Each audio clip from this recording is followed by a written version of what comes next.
우리에게 주시는 하나님의 말씀은 누가복음 24장 13절에서 35절 말씀입니다. 그날에 그들 중 둘이 예루살렘에서 25里뒤는 엠마오라 하는 마을로 가면서 이 모든 된 일을 서로 이야기하더라. 그들이 서로 이야기하며 문의할 때에 예수께서 가까이 이르러 그들과 동행하시나 그들의 눈이 가리워져서 그인 줄 알아보지 못하거늘 예수께서 이르시되 너희가 길 가면서 서로 주고받고 하는 이야기가 무엇이냐 하시니 두 사람이 슬픈 빛을 띠고 머물러 서더라. 그 한 사람인 글루바라 하는 자가 대답하여 이르되 당신이 예루살렘에 체류하면서도 요즘 거기서 된 일을 혼자만 알지 못하느냐. 이르시되 무슨 일이냐. 이르되 나사렛 예수의 일이니 그는 하나님과 모든 백성 앞에서 말과 일에 능하신 선지자이거늘 우리 대제사장들과 관리들이 사형 판결에 넘겨주어 십자가에 못 박았느니라. 우리는 이 사람이 이스라엘을 속량할 자라고 바랐노라. 이뿐 아니라 이 일이 일어난 지도 사흘째요. 또한 우리 중에 어떤 여자들이 우리로 놀라게 하였으니 이는 그들이 새벽에 무덤에 갔다가 그의 시체는 보지 못하고 와서 그가 살아나셨다 하는 천사들의 나타남을 보았다 함이라. 또 우리와 함께 한 자 중에 두어 사람이 무덤에 가 과연 여자들이 말한 바와 같음을 보았으나 예수는 보지 못하였느니라 하거늘 이르시되 미련하고 선지자들이 말한 모든 것을 마음에 더디 믿는 자들이여 그리스도가 이런 고난을 받고 자기의 영광에 들어가야 할 것이 아니냐 하시고 이에 모세와 모든 선지자의 글로 시작하여 모든 성경에 쓴 바 자기에 관한 것을 자세히 설명하시니라. 그들이 가는 마을에 가까이 가매 예수는 더 가려 하는 것 같이 하시니 그들이 강권하여 이르되 우리와 함께 유하사이다. 때가 저물어가고 날이 이미 기울었나이다 하니 이에 그들과 함께 유하러 들어가시니라. 그들과 함께 음식 잡수실 때에 떡을 가지사 축사하시고 떼어 그들에게 주시니 그들의 눈이 밝아져 그인 줄 알아보더니 예수는 그들에게 보이지 아니하시는지라. 그들이 서로 말하되 길에서 우리에게 말씀하시고 우리에게 성경을 풀어주실 때에 우리 속에서 마음이 뜨겁지 아니하더냐 하고 곧 그때로 일어나 예루살렘에 들어가 보니 11 제자 및 그들과 함께한 자들이 모여 있어 말하기를 주께서 과연 살아나시고 시몬에게 보이셨다 하는지라. 두 사람도 길에서 된 일과 예수께서 떡을 떼심으로 자기들에게 알려주신 것을 말하더라. 이 말씀은 살아계신 하나님. 예수께서 금요일에 십자가에서 돌아가시고 나서 사흘째 되던 일요일입니다. 새벽에 여자들이 무덤에 갔다가 천사들을 만났습니다. 천사들은 예수께서 살아나셨다라고 했고 이 여자들은 예수께서 살아 계셨을 때 내가 다시 살아날 것이다, 부활할 것이다 말했던 것을 기억을 하고 놀라운 소식을 11사도에게 전했습니다. 그러나 제자들은 그 여자들의 말을 믿지 않았습니다. 베드로는 무덤에 달려가서 무덤을 살펴보았지만 예수를 싸고 있었던 세마포로를 발견했을 뿐이고 이를 이상하게 생각하며 집으로 돌아왔습니다. 11 제자들과 함께 예수를 따르던 여자들 또 몇몇 제자들, 특별히 이제 누가복음 10장에 보면 70인의 제자를 예수께서 파송하셨다 이제 그런 구절이 나옵니다. 아마 그 가운데 몇몇 일부가 다 함께 일요일에 모여 있던 것으로 보입니다. 그 70인의 제자들 가운데 특별히 2명이 아마도 우리가 짐작한데 이 2명이 같은 날 일요일에 예루살렘으로부터 엠마오를 향해 떠났습니다. 이 둘 가운데 한 사람의 이름이 글로바입니다. 이 글로바라는 이제 한국어 표기는 요한복음 19장 25절에 마리아의 남편으로 잠깐 등장합니다. 그런데 그 요한복음에서 글로바는 히브리식 이름이고 오늘 누가복음에 등장한 이 글로바는 원어로는 사실은 클레오파스라고 해서 다른 사람일 가능성이 굉장히 높습니다. 우리는 이런 이름을 들어본 적이 없습니다. 누가가 우리에게 전하는 이 엠마오로 가는 두 제자 이야기 말고는 이 클레오파스가 누구인지 우리는 알지 못합니다. 누가만이 전하고 있는 이 긴 이야기, 오늘 우리가 아주 길게 말씀을 같이 읽었습니다. 이 긴 이야기, 마치 아주 오랫동안 그리스도와 동행하듯이 이 긴 이야기는 그 예수께서 돌아가시고 난 다음에 부활하셔서 나타나셨던 것을 기록하고 있는 여러 가지 이야기들 가운데 아주 가장 흥미진진한 그런 이야기이기도 합니다. 그런데 그 이야기의 주인공들을 우리는 잘 모릅니다. 그리고 그 엠마오로라는 그 장소도 우리는 정확하게 어딘지 잘 모릅니다. 여러 가지 설이 있습니다만 어딘지 우리는 잘 모릅니다. 그저 예루살렘에서 한 7마일 정도 떨어진 곳이겠거니 이제 그렇게 짐작할 수밖에 없습니다. 걸어서 언덕이 있는 길 7마일을 만약에 가야 한다라면, 그리고 이제 길 위에서 예수께서 성경을 통해 아주 오랫동안 자기 자신에 관해서 설명하시죠.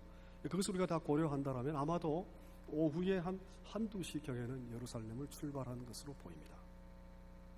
그러니까 예수께서 부활하신 일요일 아침 또 일요일 그날의 이야기를 우리가 지금 목격을 하고 있습니다. 이 두 제자는 길을 가면서 며칠 동안 자신들이 겪었던 예수에 관한 이야기를 나누었습니다. 그러니까 그들이 나눈 대화의 주제는 예수 그리스도였습니다. 그런데 그들이 가는 바로 그 길 위에 예수께서 바로 나타나셔서 그들과 함께 걸었습니다. 누가복음 15장에는 헬라어로 보면은 그 한 단어가 더 첨가되어 있습니다. 예수 자신이 등장했던 자는 바로 그 예수 자신이다. 이제 그런 표현이 강조되는 그런 단어가 하나 추가되어 있습니다. 그런데 클레오파스와 다른 제자 이 두 명은 눈이 가려워져서 예수가 누군지를 알아보지 못했습니다. 예수와 그들은 아주 가까운 거리에서 한동안, 꽤 오랫동안 함께 걸었던 것으로 보입니다. 그런데 그들에게 예수 그리스도는 낯선 자, 익명의 그리스도였습니다. 부활하신 예수를 그들이 알아보지 못했다고 하더라도 예수님의 겉모습이 특별히 이상하지는 않았던 것으로 보입니다. 그저 지나가는 행인 가운데 한 명이었습니다. 만약 특별히 이상하고 영적인 존재처럼 보였다면 두려워서 도망갔거나 놀랐다라는 그런 표현이 있겠죠. 특별한 다른 점이 없었던 것으로 보입니다. 그저 우리들 가운데 한 명이었습니다. 예수께서 부활하신 이후에도 우리와 아주 동일한 한 사람으로 우리와 함께 걸어갔습니다. 예수께서 동행하셨습니다. 누가가 사용한 이 함께 걸었다, 이 숨토리오마이라는 헬라어 단어는 제가 참 좋아하는 단어입니다. 왜냐하면 한 단어인데 함께와 걸어갔다라는 이 두 가지가 같이 한 단어 속에 들어가 있습니다. 그러니까 함께 걸었다라는 것은 두 단어로 떨어져 있는 것보단 한 단어에 붙어 있는 게 더 적절할 것입니다. 우리가 미처 알아채지 못해도 예수께서 우리와 함께 걸어가십니다. 예수께서 그들에게 말을 거셨습니다. 길 가면서 무슨 얘기를 그렇게 하고 계십니까? 그러자 두 제자는 길 위에 멈추어 섰습니다. 두 제자들은 슬퍼 보였습니다. 자신들이 나눈 대화의 내용이 무엇인지 물어보는 예수께, 그러나 그들은 예루살렘에 사는 분들 가운데 예루살렘에서 며칠 동안 일어났던 이야기를 모르는 유일한 사람입니까? 이렇게 질문합니다. 상당히 좀 레디컬한 급진적인 표현이죠. 당신만이 모르고 있습니까? 그런 뜻입니다. 그러니까 결국은 예루살렘에 살고 있었던 모든 사람들은 며칠 동안 일어났던 이 이상한 일에 대해 다 알고 있었던 것으로 보입니다. 우리는 다 아는 얘기 때문에 슬픕니다. 모두가 뻔하다고 얘기하는 것들 때문에 슬프고 고통스럽습니다. 다 아는 것 같아도 그 내막을 깊이 헤아릴 수 없어서 슬픕니다. 수천 권, 수만 권의 책들이 바로 그 사람에 대해 해설하고 수천 명, 수만 명의 사람들이 역사 속에 바로 그 사람에 대해 설교하고 가르치고 선포를 해도 우리는 아직 다 알 수 없어서 슬프고 고통스럽습니다. 그런데 이 슬픈 두 제자들은 그래도 용기 있는 자들입니다. 최소한 자신들이 알고 있었던 그 사람에 대해 전해주기 시작했습니다. 그러니까 사실은 예수께 예수의 이야기를 들려주는 셈입니다. 저는 나중에 천국 가서 꼭 하고 싶은 일이 있습니다. 우리 예수님을 만나면 예수님께 예수님에 대해 좀 질문을 던져보고 싶습니다. 밤이 새도록 그동안 쭉 축적해놨던 질문들을 다 풀어놓고 예수님께 예수님 도대체 누구십니까? 이렇게 한 질문을 던져보고 싶습니다. 그런 그 상상을 하면 벌써부터 가슴이 심장이 막 뜁니다. 너무 좋아서. 근데 안타깝게도 엠마오로 가는 두 제자는 그 낯선 사람이 바로 그 사람 예수인지 알아보지 못했습니다. 자신들이 오랫동안 그 쫓아다니고 배우고 또 함께했던 그 스승을 눈앞에 두고도 또 몇 시간 동안 길 위에서 함께 이렇게 걸어갔는데도 그가 누군지 알지 못했습니다. 예수에 대한 그들의 지식은, 그들의 알은 조각난 부스러기와 같았던 것으로 보입니다. 그들에게 예수는 익명의 사람입니다. 그런데 예수에 대해 예수께 그들이 설명한 그 주제는 아주 정확하게 예수 그리스도의 본성, 또 예수 그리스도의 삶, 죽음, 부활에 관한 거였습니다. 그러니까 주제에 관한 한 꼭 집어서 그 그리스도에 대한 가장 중요한 것들을 그들은 다루고 있었습니다. 그런데 이제 문제는 그 내용입니다. 먼저 예수의 본성과 삶에 관해 그들은 예수는 일과 말에 능한 선지자다 이렇게 이제 설명했습니다. 혹자들의 신학자들은 이 누가가 예수 그리스도를 선지자다라고 이렇게 정의한 것이 결코 그리스도를 오해한 것은 아니다 이렇게 주장하기도 합니다. 왜냐하면 예수께서 스스로 선지자가 고향에서 환영받는 자가 없다 이렇게 사장에서 선지자로 빗대어서 말씀을 하셨고, 또 사도행전 3장 22절 23절에서는 누구든지 선지자의 말을 듣지 않으면 멸망받으리라 라고 하면서 선지자들이 예언한 예수를 알고 받아들여야 된다 이렇게 강조하셨습니다. 그래도 우리는 이제 그 마태복음 16장을 통해 베드로의 고백을 잘 알고 있습니다. 예수께서 내가 누구냐, 나에 대해서 한번 얘기해보라 이렇게 하자 제자들이 예수를 보고 사람들이 엘리야나 예레미야와 같은 선지자 중에 한 명이다 이렇게 이제 대답을 했는데, 베드로는 주는 그리스도요 살아계신 하나님의 아들이다 라고 선포했습니다. 그리고 이런 베드로를 향해 예수께서 이를 알게 한 이는 하늘에 계신 내 아버지다 라고 말씀하시면서 이 베드로의 말을 축복하셨습니다. 그러니까 예수께서는 자기 자신을 선지자다라고 하기보다는 메시아다, 그리스도다라는 것을 알리고 선포하기를 원하셨던 것으로 보입니다. 그들은 또한 일과 말에 능한 선지자다라고 이해했습니다. 능하다라는 말은 그리스 말로 능숙하다라는 단어가 아니라 능력이 있다라는 그러한 뜻입니다.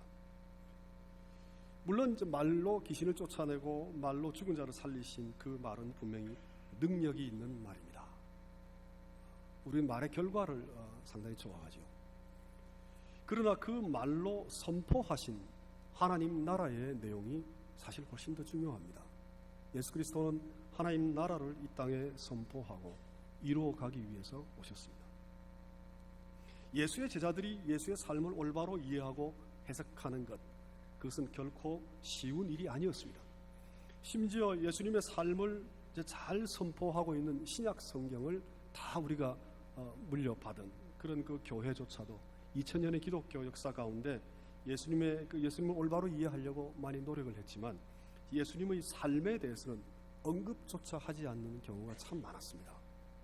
그러니까 그리스도의 죽음과 부활에만 초점을 맞추고 그리스도의 삶에 관해서는 언급조차 하지 않은 경우가 참 많았습니다. 그러나 이제 그리스도의 삶이라는 것은 그 선포와 약속, 또 하나님 나라의 내용, 병든 자를 고치시고 가난한 자와 함께 하시며 또 기도하시는 그 그리스도의 삶은 너무나도 중요한 그리스도에 관한 우리의 알미자, 또 우리가 살아감입니다.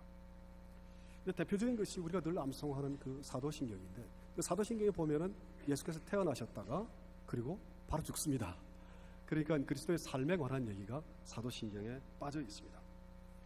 예수님의 삶에 대한 관심은 19세기 들어와서야 좀 이제 일어나기 시작했고 20세기 들어와서 활발하게 논의가 되고 있습니다. 그런데 요즘은 또 반대로 그리스도의 삶을 너무 중점적으로 다루고 그리스도의 죽음과 부활은 마치 중요하지 않는 것처럼 이렇게 넘어가 버리는 경우도 참 많습니다. 참 안타깝습니다. 예수님에 대한 우리의 지식은 눈앞에 두고도 누구인지 알아보지 못하는 두 제자들과 참 많이 닮았습니다. 많은 사람들에게 예수는 익명의 그리스도입니다. 또 두 제자들은 예수님의 죽음과 부활에 대해서도 언급했습니다. 제자들은 이 사람이 이스라엘을 구원할 자이기를 바랬습니다. 그러니까 그들이 기대한 것은 예수께서 로마의 지배를 받고 있었던 이스라엘을 정치적으로 구해낼 그런 지도자다, 이제 그렇게 생각하고 희망했습니다. 그런데 그 예수께서 3일 전에 십자가에서 죽임을 당해버렸고 그 일이 일어난 지 3일이 되었지만 이스라엘이 로마로부터 해방될 그런 기미는 보이지 않았습니다. 그래서 그들은 깊은 슬픔에 잠겼습니다. 나라 잃은 고난과 그 슬픔을 경험해본 우리는 누구보다도 이 제자들의 마음을 참 잘 이해합니다. 우리도 일본에 의해 나라를 빼앗긴 적이 있었고 또 저항하고 그 나라를 회복하기 위해 그 목숨을 바쳤던 우리 민족의 지도자들을 우리가 가슴에 품고 있습니다. 예수를 자신들을 로마로부터 구해줄 선지자다라고 생각했던 두 제자들을 우리는 결코 어리석다 할 수 없습니다. 그런데 예수께서는 우리가 바라는 우리의 예수와 예수께서 우리에게 선포하고 알리고자 했던 예수의 예수는 이렇게 다른가 봅니다. 우리의 예수와 예수의 예수가 서로 달라 우리는 슬픔에 잠깁니다. 또 제자들은 예수의 죽음과 부활에 대해서도 꽤 길게 설명하고 있는데 예수의 죽음은 유대 지도자들 때문에 일어났다. 그리고 여자들과 베드로가 오늘 아침에 무덤이 비어 있다는 것을 보았다.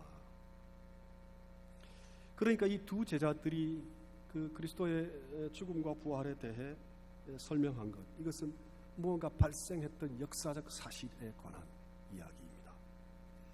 죽음과 부활에 대해 이제 역사적 사실, 과학적 사실, 그것이 참 중요합니다. 이걸 우리가 배제할 수는 없습니다. 그것이 아주 중요합니다. 그런데 그 사건의 의미에 관해 우리는 또한 이해할 수 있어야 합니다. 예를 들어서 만약 이제 사건 사고를 그 전문적으로 하는 오늘 21세기를 살아가는 그 전문적인 방송인들이 최첨단의 장비를 가지고 2000년 전에 예수께서 돌아가셨던 그 시대로 돌아갈 수 있다라고 한번 가정을 한번 해보십시다. 돌아가서 이제 사흘 전에 일어났던 일부터 해서 다 일일이 생생하게 촬영을 다 했습니다. 그래서 오늘날 이제 다시 돌아와서 그것을 방송으로 전부 다 이렇게 방송을 한다, 보여준다라고 한번 생각을 해보십시다. 그런데 방송을 하는데 역사적 사실만 촬영한 것을 보여주고 그 밑에 어떠한 자막도 달지 아니하고 어떠한 내레이션도 없고 어떠한 해설도 없다라고 했을 때 그 내용을 보고 우리는 무엇을 깨달을까? 특별히 그리스도의 삶과 죽음과 부활에 대해 전혀 알지 못하는 비기독교인이 그 역사적 사건을 대하고 어떤 마음과 어떤 이해를 하게 될까? 아마도 그들이 이해한 것은 제자들이 얘기한 것과 상당히 유사할지 모릅니다. 유대 지도자들이 예수를 로마 지배자들에게 넘겨주어서 십자가에서 죽게 했다. 사흘 전에. 그리고 사흘이 지났지만 무덤이 비어있다는 소문만 있다. 아마 그렇게 이해할지 모릅니다. 이런 제자들의 설명에 대해 예수께서 미련하다고 하셨습니다. 예수께서 이해하신 예수는 누굴까? 예수의 예수는 누굴까? 그 내막과 깊이를 우리가 다 알 수 있는 것은 아닙니다. 그런데 오늘 누가가 들려주는 이야기 속에는 아주 중요한 힌트가 있습니다. 그 두 가지로 한번 생각해 보겠습니다. 첫째는 예수께서는 제자들이 경험한 예수의 일과 말을 다시 해석해 주신 것이 아니라 구약 성경에 있는 자신에 관한 말씀을 해설해 주셨습니다. 그러니까 제자들이 일과 말에 능한 선지자다 이렇게 이제 얘기를 하면 너희들이 경험한 그 예수의 일과 말이 무엇이냐 이렇게 물어봐서 그 말과 일을 다시 해설해 주면 참 좋을 텐데 그렇게 하지 않으셨습니다. 그렇게 하지 않고 구약 성경 속에 증거되어 있는 자신에 관한 얘기를 설명하셨습니다.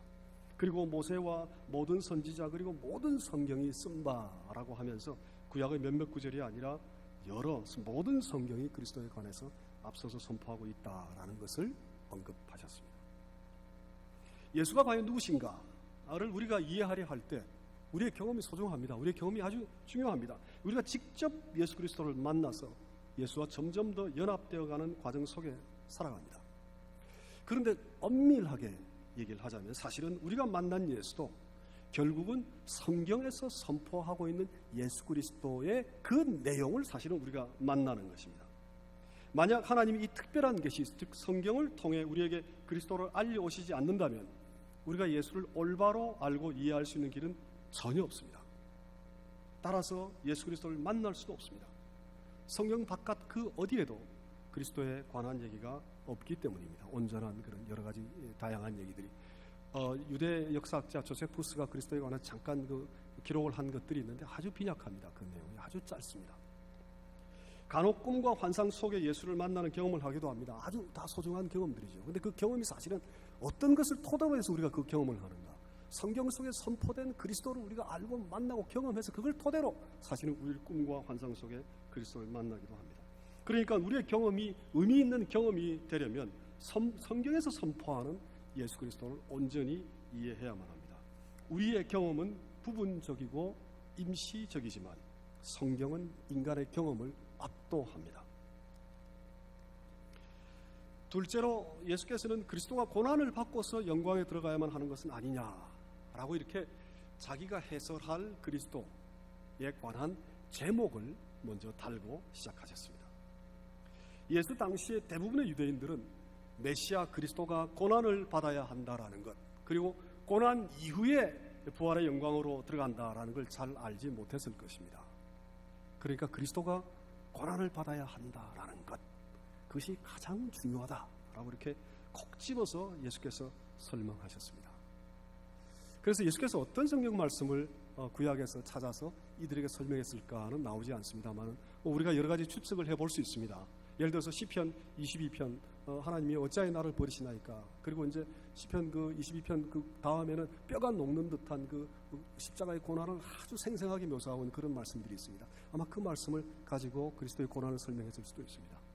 또 이사야 53장에는 수염을 잡고 모욕을 하는 그런 그 종의 그 노래가 있습니다. 그 모욕을 당하는 것, 그것도 그리스도에 관한 것이다, 이렇게 얘기할 수도 있었겠죠. 또 우리가 잘 아는 이사야 53장 고난의 종, 우리의 그 죄와 질곡을 다 짊어지고 가신 어린 양과 같은 그 고난의 종에 관한 말씀을 아마로 그리스도 자신을 설명해 줄 수 있을 것입니다. 그리고 이제 스가랴 9장에 그 겸손한 자가 그 나귀를 타고 들어간다라는 그 부분도 아마 설명했을 가능성이 있습니다. 누가가 또 기록한 사도행전 8장에 보면 에디오피아의 넷이 이야기가 등장합니다. 엠마오로 가는 두 제자의 이야기와 여러 면에서 닮았습니다. 꼭 한번 비교를 해보십시오. 오늘 엠마오의 이야기와 사도행전 8장에 나오는 에디오피아의 넷이 이야기가 여러 면에서 말씀을 선포하고 그 다음에 세례를 받고 성찬을 하고 이런 얘기들이 아주 유사합니다. 넷이도 이사야 53장을 읽고 있었고 빌립은 그 말씀이 바로 예수의 십자가 사건에 대한 말씀이다 라는 것을 설명을 해줍니다. 그러자 넷이는 즉시 이제 세례를 받습니다. 두 제자들은 그리스도가 고난받는다라는 그 성경 말씀을 나누자 그 마음이 뜨거워졌습니다. 그래서 그리스도에 대해서 이렇게 잘 이해하는 낯선 자와 시간을 더 보내기 위해 마을에서 함께 지내자라고 간청했습니다. 이들은 마을에 들어가서 함께 식사를 하게 되었을 때 예수께서 떡을 가지사 축사하시고 떼어 그들에게 주셨습니다. 두 제자 가운데 한 명의 집에 머물렀던 것으로 보이는데 보통 집 주인이 떡을 떼어 나누어 줍니다. 방문객에게. 그런데 낯선 방문객인 예수께서 떡을 가지사 축사하시고 떼어서 그들에게 주었습니다. 최후의 만찬에서 예수께서 죽기 전에 하신 것과 너무나 닮았습니다. 그래서 아주 놀라운 일이 일어났습니다. 지금까지 예수를 알아보지 못했던 제자들의 눈이 밝아져 예수님을 비로소 알아보게 되었습니다. 말씀을 들었을 때부터 마음이 뜨거워졌던 자들이 예수께서 나누어 주신 떡을 함께 먹자 눈이 열려 예수를 알아보게 되었습니다. 예수님의 말씀으로 마음이 열리고 예수님의 떡으로 몸과 눈이 열린 것입니다. 제자들은 이 놀라운 경험을 통해 예수께서 다시 살아나셨다라는 것을 깨닫게 되었습니다. 그들은 지체할 수 없었습니다. 이미 해가 져서 어두워졌는데도 다시 예루살렘으로 돌아갔습니다. 밤길이어서 아마도 늦은 저녁 한 10시경에나 도착한 것으로 보입니다. 그들은 11제자를 만났는데 11제자들도 예수께서 다시 살아나셨다라는 것과 베드로에게 나타나셨다라는 것을 알려주었습니다. 그러니까 이 두 제자가 오후에 이스라엘을 예루살렘을 떠날 때는 이 제자들이 다른 제자 11제자가 예수 그리스도를 만났다는 얘기를 잘 몰랐습니다. 근데 돌아와 봤더니 11제자도 또 특별히 베드로도 예수를 만났다라는 그 얘기를 11제자들이 이 두 제자에게 해주었습니다. 그래서 이제 두 제자들도 자신들에게 일어났던 일을 전해주었고 예수께서 떡을 떼었을 때 비로소 그분이 예수입니다라는 것을 알게 되었다. 이렇게 이제 자신의 그 경험했던 사건을 요약을 했습니다. 그러니까 이 모든 일은 예수께서 부활하신 일요일날 그날 일어난 일입니다. 예수님의 본질 또 예수님의 삶, 죽음, 부활에 관해 많은 사람들이 우리에게 전해주었습니다. 마태, 마가, 누가, 요한, 바울뿐만이 아니라 신약을 기록했던 많은 사람들이 예수님에 대한 이야기를 들려주면서 그리스도가 누군가를 증거하고 선포했습니다. 오늘은 우리가 그 누가가 전한 이야기를 함께 들었습니다. 누가가 전해준 이야기는 다른 이야기들과 비교해봐도 참 흥미롭습니다. 굉장히 흥미롭습니다. 누가는 24장에 베드로도 그날 일요일날 예수님을 만났다라고 아주 짤막하게 언급했습니다. 이 일은 나중에 사도 바울도 게바에게 나타나셨다, 예수께서. 그리고 11제자에게 나타나셨다, 이제 이렇게 들려주었습니다. 그러니까 부활하신 바로 그 일요일에 베드로가 예수를 만났다라는 그런 그 이야기가 분명히 있는데, 그 베드로가 만난 예수에 대한 그 이야기는 자세히 들려주는 자가 아무도 없습니다. 그냥 언급만 하고 있습니다.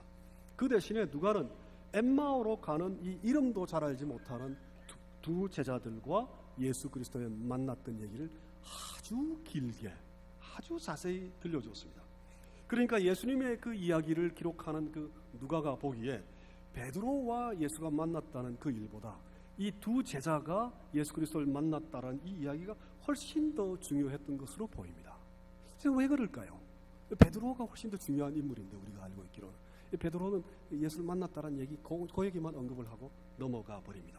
왜 누가는, 또 왜 하나님께서는 예수께서 부활하신 그날 엠마오로 가는 두 제자들에게 아주 오랫동안 같이 동행하셨던 이 이야기를 우리에게 이렇게 길게 선포하기를 원하셨을까요?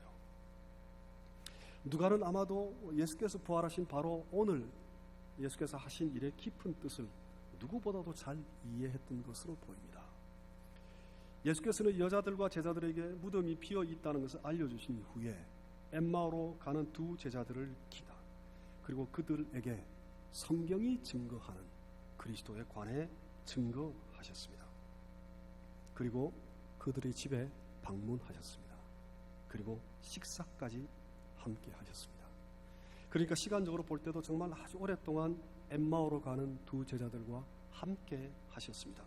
그런데 이들에게 특별히 부활하신 영광스러운 모습으로 나타나는 것이 아니라 지극히 평범한 우리 같은 인간의 모습으로 나타나셨습니다.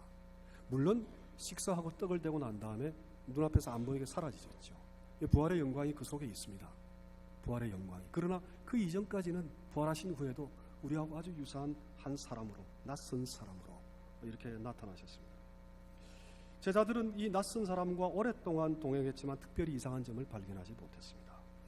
예수님의 부활을 기록한 모든 기록, 사복음서의 모든 기록을 통틀어서 바로 엠마오로 가는 제자들에게 나타나신 예수님이 가장 평범했습니다. 부활하신 예수께서 평범한 우리의 모습으로, 익명의 모습으로 나타나셨습니다. 11제자들이 아니라 우리같이 평범했던 두 제자들에게 나타나셔서 자신의 진정한 모습에 대해 가르쳤습니다. 그런데 그 가르침의 내용이 충격적입니다.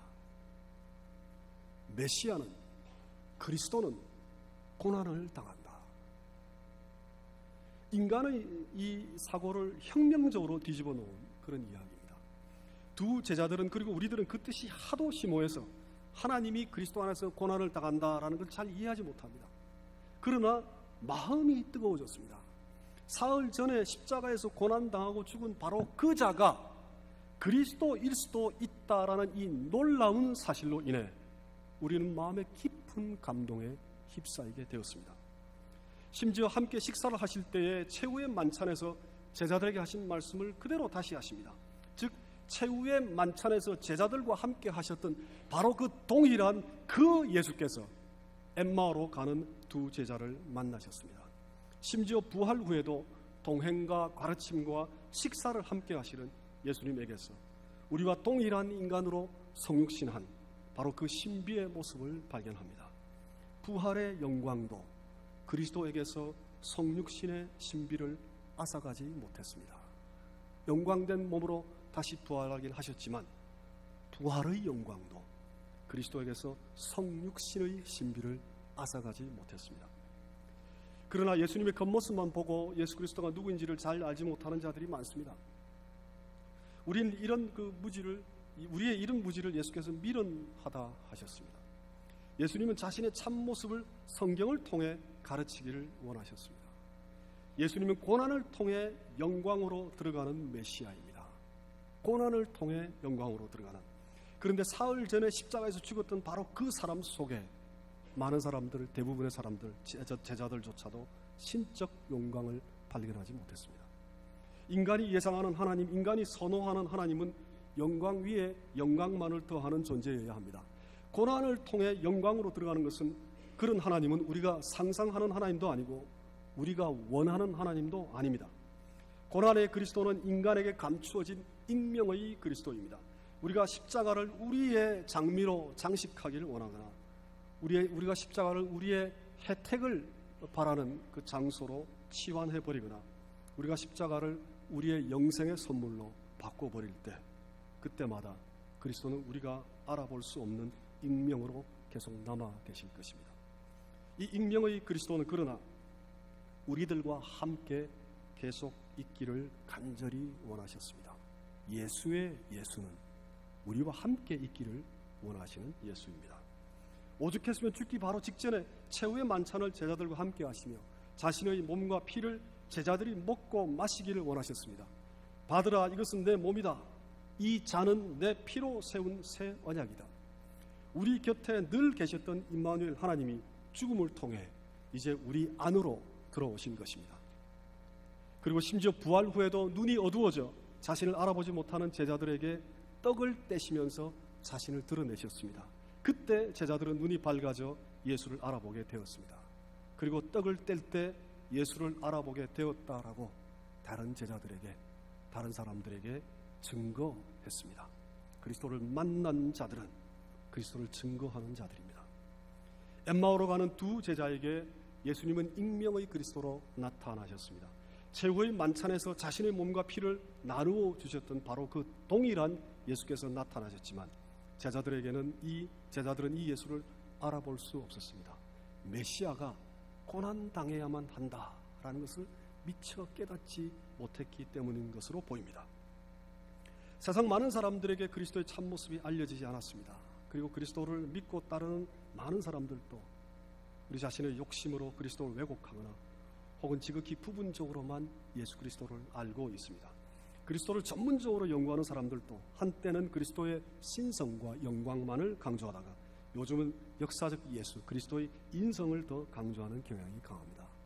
그리스도에 대한 우리의 지식은 상에서 떨어진 부스러기와 같고 시계추처럼 좌우를 왔다 갔다 합니다. 그런데 누가가 전한 엠마오로 가는 두 제자의 이야기 속에 우리는 그리스도의 참모습 가운데 아주 중요한 점들을 발견합니다. 첫째는 우리의 경험보다는 성경을 통해 마음이 열려서 그리스도를 만나고 또 성찬을 통해 눈이 열려서 그리스도를 만난다. 둘째는 성육신의 신비는 죽음에서 끝나는 것이 아니라 부활 후에도 영광의 그리스도 속에도 성육신의 신비는 계속된다. 셋째, 그리스도의 영광은 오로지 십자가의 고난 이후에 일어나는 것이다. 참 그리스도는 고난을 통해 영광으로 들어가는 자다. 넷째, 십자가의 죽음으로 그 몸과 피가 우리에게 나누어졌고 이제는 성찬을 통해 우리와 늘 함께 계시기를 원하신다. 오늘은 바로 이 예수 그리스도의 몸과 피를 먹고 마시는 날입니다. 이제 우리의 마음이 뜨거워지고 눈이 열려서 우리의 전 인격이, 우리의 영과 육의 총체적인 전 인격이 예수 그리스도를 만나는 감격으로 성도 여러분들을 초대하겠습니다.